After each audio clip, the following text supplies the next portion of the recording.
بسم الله الرحمن الرحيم سبح اسم ربك الأعلى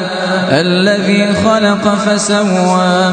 والذي قدر فهدى والذي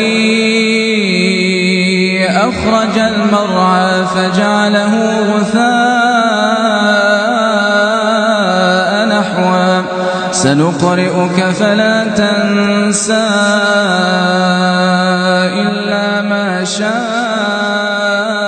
الله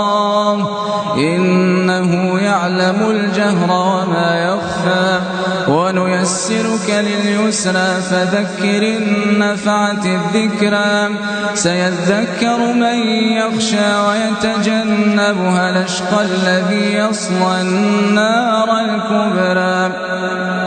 ثم لا يموت فيها ولا يحيا قد أفلح من